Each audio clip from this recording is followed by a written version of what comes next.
नमस्कार दोस्तों, मेरा नाम है विजय कुमार। आप देख रहे हैं कॉमिक्स पिटारा चैनल को। तो चलिए दोस्तों, हम लोग कॉमिक्स पढ़े थे खोदा शैतान, जो कि बाकेलाल की कॉमिक्स है। इसका पहला पार्ट मैंने अपने चैनल पर अपलोड कर दिया है। पहले पार्ट में मैंने इस कॉमिक्स को 14 पेज तक कवर कर दिया था। अब इस पार्ट में इसके आगे कहानी को शुरू करते हैं। अब तू घुड़सवारी का आनंद ले। नहीं, बचाओ, अबे मुझे सीधा तो कर दे। अबे छोड़ दे, ये मेरी पूंछ है, लगाम नहीं। वाह, मजा आ गया। पर तभी, ओह ये क्या, मैं फंदा अपने गले से निकालना तो भूल ही गया। जबकि इधर महल में सेनापति जी, जल्दी बाहर आइए। खोदा शैतान घोड़ा व्यापारी घोड़ाचंद को लूटने आ गया है। फिर मेरे नहाने के समय आ गया कमबख्त। ठहर, अभी बाहर आता हूं। बाल आकर काट लूंगा। पहले चलकर खोदा शैतान को पकड़ते हैं, जिसकी मौत मेरे हाथों आ गई है। खोदा शैतान गंभीर समस्या में था। ओह, ये बाकेलाल किसे घसीट कर ले जा रहा है। इसके नाखून देखो, कहीं ये खोदा शैतान तो नहीं है। अगर मैं ऐसे ही घोड़े के पीछे पीछे घिसटता रहा तो खुद जाऊंगा, मगर क्या करूं। ओह धत तेरी की, इतनी सी बात भी मेरे दिमाग में नहीं आई कि फंदे की इस रस्सी को खोद डालूं। खोदा कैद मुक्त होते ही जमीन खोदकर जमीन में समा गया। उधर तीव्र झटके के कारण बाकेलाल भी उछलकर घोड़े के पेट से नीचे जा गिरा। आ हिंद, चलो बला टली, बैठने की तमीज नहीं और मेरी पीठ पर सवार हो गया। तभी वहां आ पहुंचा सेनापति। बाकेलाल, कहाँ है खोदा शैतान? सेनापति, खोदा शैतान इतने सारे लोगों के सामने उस गड्ढे में से होकर भाग गया है। सैनिकों, जल्दी से मेरे पीछे पीछे इस गड्ढे में कूद जाओ। मेरे ख्याल में हमें इस गड्ढे के दूसरे छोर पर पहुंचकर खोदा शैतान को धर दबोचना चाहिए। हमें सेनापति की आज्ञा मानकर इसी गड्ढे में जाना पड़ेगा। सेनापति भी पूरे दमखम के साथ भाग रहा था। ये मेरी बहादुरी की इज्जत का सवाल है। खोदा शैतान को मैं पकड़ कर रहूंगा। जल्दी सुरंग खत्म हुई और सेनापति बाहर निकला। सुरंग खत्म हो गई, पर यह तो कोई बावड़ी लगती है। ओ, उधर पानी में बुलबुले उठ रहे हैं। इसका मतलब खोदा शैतान बावड़ी के पानी में है। अब वो मुझसे नहीं बच पाएगा। मैं अभी उसे धर दबोचता हूं। और फिर एक ही झटके में सेनापति ने पानी में हाथ डालकर पानी में हलचल मचा रहे उस जीव को बाहर खींच लिया। लेकिन ये क्या, आ गया पकड़ में। गुलू। दूसरे पल चांटे की एक जोरदार ध्वनि गूंजी। चटाक। पाजी शैतान, अरे सेनापति, तुमने महारानी के स्नानागार यानी इस बावड़ी में आने का दुस्साहस कैसे किया? इस बावड़ी में तो महाराज को भी आने की इजाजत नहीं है। मैं तो खोदा शैतान का पीछा करता हुआ यहाँ आया था। मुझे क्षमा कर दे महारानी जी, मैं उसी रास्ते से वापस लौट जाता हूँ, मगर मेरी शिकायत महाराज से मत कीजिएगा। सैनिक भी आ रहे हैं, उन्हें भी रोकना है, वरना मेरी बड़ी बेइज्जती होगी। बेचारा खामखा पीट गया। जल्दी सेनापति वापस पहुंचा। सेनापति, खोदा शैतान कहाँ है? यहां तो नहीं है, सुरंग आगे से बंद है। रस्सी फेंको ताकि मैं ऊपर आ जाऊं। जबकि उधर खोदा शैतान की नजरें उस जौहरी के खजाने पर पड़ चुकी थी। आए, लोग तो दरवाजा खटखटाते हैं, ये फर्श कौन खटखटा रहा है?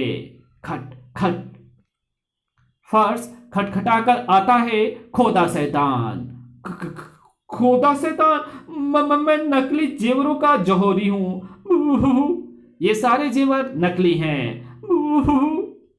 अगर ये नकली होते तो तुम करके रोते नहीं। ही हट पीछे। ओह, इसने तो दीवार में भी जेवर दबा रखे थे। जबकि जौहरी सीधा जाकर गिरा बाकेलाल के कदमों में। ओह, लगता है अंदर खोदा शैतान आया हुआ है।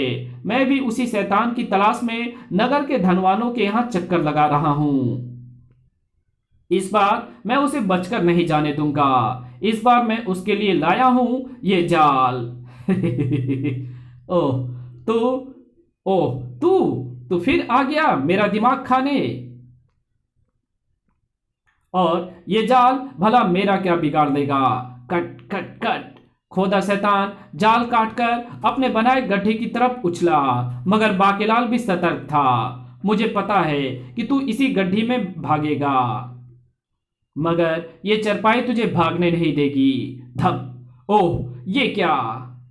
खोदा शैतान का सिर चरपाई के बांध में फंस गया। बाकेलाल रस्सी लेकर खोदा शैतान की ओर लपका। और अब तू सिर के बल कैसे भागेगा, तेरी टांगे तो मैंने जकड़ दी है। तभी वहां आ पहुंचा सेनापति। बाकेलाल, मुझे जैसे ही पता लगा कि यहाँ खोदा शैतान आया हुआ है तो मैं बिना कुर्ता पहने ही आ गया। कहाँ है वो शैतान। वो तो रहा। अरे भाग गया। मैं इस खाट को काट कर निकल गया। सेनापति ने भागकर खाट को एक तरफ उछाल फेंका। बाकेलाल, तुमने अच्छी तरह से देख लिया था ना कि वो खोदा शैतान था, वरना मैं उसके पीछे ना जाऊं। ये खुदा हुआ गड्ढा नहीं दिखाई पड़ रहा क्या। ऐसे गड्ढे सिर्फ खोदा शैतान ही खोदता है। तो फिर मैं जाता हूं उसके पीछे। इस बार उसे पकड़कर अपनी बेइज्जती का बदला लूंगा। सैनिकों, गड्ढे को बंद कर दो।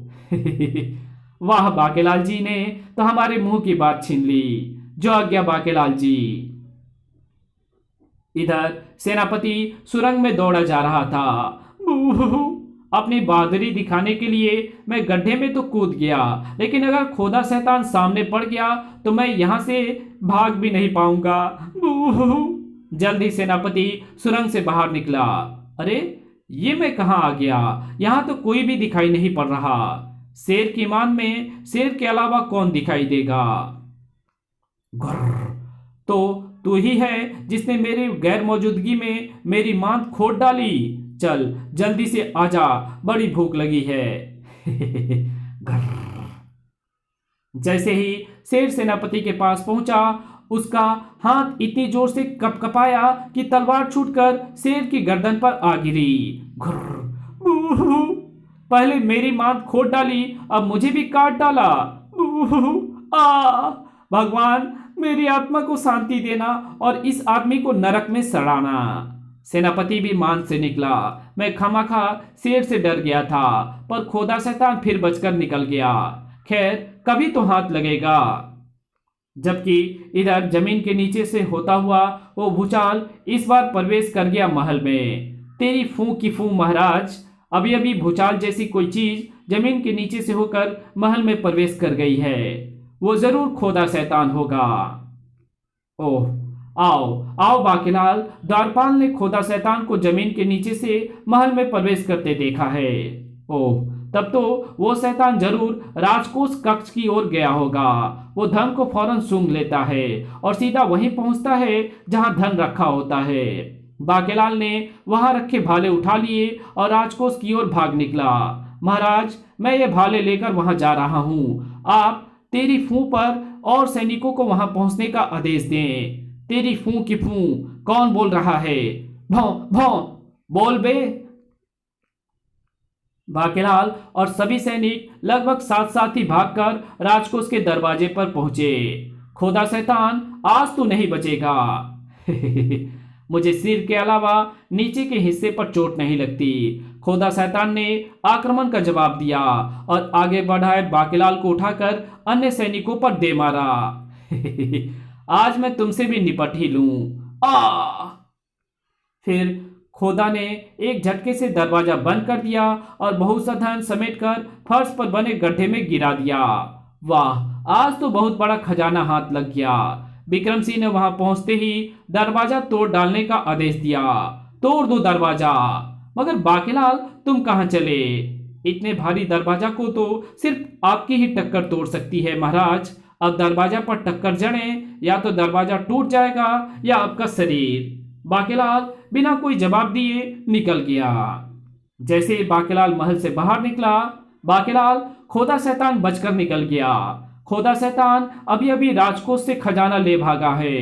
मुझे उसकी विशाल गुफा का पता चल गया है। मैं वहीं जा रहा हूँ। क्या?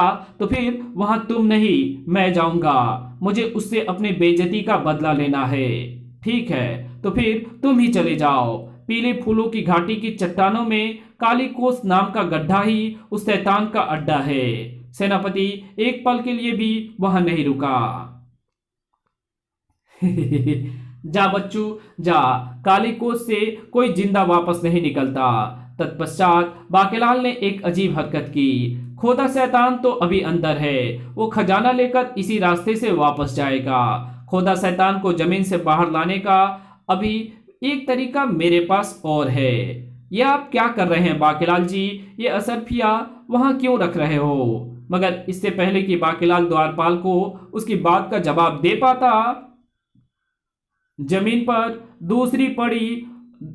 पर दरारें पड़ी और धरा का सीना फोड़कर बाहर आ गया खोदा शैतान। ऊपर से असरफियों की गंध आई है। जाते जाते इनको भी लेता चलूं, इन्हें भी क्यों छोड़ूं। इसी पल बाकेलाल ने घोड़े के लीस से भरा टोकरा खोदा शैतान के ऊपर उलट दिया। ओह, ये क्या? अचानक खोदा शैतान चकराकर गिर पड़ा। ओह, ये क्या? घोड़े की लीद की गंध से मुझे चक्कर आने लगते हैं। अब अगर मैं फौरन ही यहां से नहीं भागा तो पकड़ा जाऊंगा। मेरी मूर्छावस्था में ये लोग मुझे खोद डालेंगे। मुझे खजाना भी यहीं छोड़ना पड़ेगा। खोदा शैतान ने अपनी संपूर्ण शक्ति एकत्रित की और दूसरी ओर की जमीन खोदकर भाग निकला। भागो, रुक जा खोदा शैतान। मगर खोदा शैतान नहीं रुका। बाकेलाल ने उस गड्ढे में झांका। ओह, खोदा शैतान सारा खजाना छोड़कर भाग गया। खजाना तो बच गया, लेकिन अगर सेनापति जी को फौरन मदद न पहुंचाई गई तो वे बेचारे जरूर खोदा शैतान के हाथों मारे जाएंगे। जबकि इधर सेनापति ने पीले फूलों की घाटी के चट्टानों में काली कोस नाम के उस गड्ढे में बेहिचक छलांग लगा दी। खोदा शैतान, निकल बाहर। तू बाहर नहीं आता तो मैं अंदर आ रहा हूं। हिया हूं। सेनापति नीचे आकर गिरा। इसी पल एक तेज चीख गूंज उठी। मेरा सिर फोड़ दिया। आए, ये कौन चीखा? फिर जैसे ही सेनापति की निगाहें मसाल की रोशनी में दिखती उस लाश पर पड़ी तो वो प्रसन्नता से चीख पड़ा। अरे, ये कौन पड़ा है? ओह, कहीं यही तो खोदा शैतान नहीं? अवश्य यही खोदा शैतान है। मगर ये चीखा क्यों था? कहीं मैं इसी के सिर पर तो नहीं गिरा था, जिसकी वजह से शायद ये मर गया है। वाह, बाकेलाल ने तो कमाल ही कर दिया। खोदा शैतान को मेरे हाथों से मरवा दिया। और तभी, सेनापति, क्या तुम हमारी आवाज सुन रहे हो? हम रस्सी लटका रहे हैं, पकड़कर ऊपर आ जाओ। ओह, ये तो महाराज की आवाज है। महाराज को जरूर बाकेलाल ही लाया होगा। बाकेलाल, रस्सी भारी हो गई। सैनिकों, खींचो। सैनिकों ने रस्सी को खींचना शुरू कर दिया और सर्वप्रथम बाहर आई खोदा शैतान की लाश। अरे, ये तो खोदा शैतान की लाश है। ओह, इसका मतलब सेनापति ने खोदा शैतान को मार डाला है। कुछ देर बाद सेनापति भी बाहर आ गया। जी हाँ महाराज, सैनिकों को नीचे भेजकर खजाना भी ऊपर मंगवा लीजिए। और फिर बाकेलाल दे पुच्छी। हाय रे फूटी किस्मत, मुझे क्या पता था कि खोदा शैतान वाकई काली कोस में रहता होगा। बोलो बाकेलाल जिंदाबाद। इसी के साथ ये कहानी यहीं खत्म होती है। तो मिलेंगे आपसे एक और नई कॉमिक्स में। तब तक के लिए बाय। अगर वीडियो आपको अच्छी लगी हो तो इस वीडियो को लाइक कर देना। चैनल पे नए हो तो चैनल को सब्सक्राइब कर बेल आइकन को जरूर प्रेस कर देना। और जहां इस वीडियो की जरूरत हो वहां इसको शेयर जरूर कर देना। और हमारे दूसरे चैनल डिवाइन टेक्नोलॉजी और टॉप 10 पिटारा को भी जरूर से सब्सक्राइब कर देना। Thanks for watching my videos.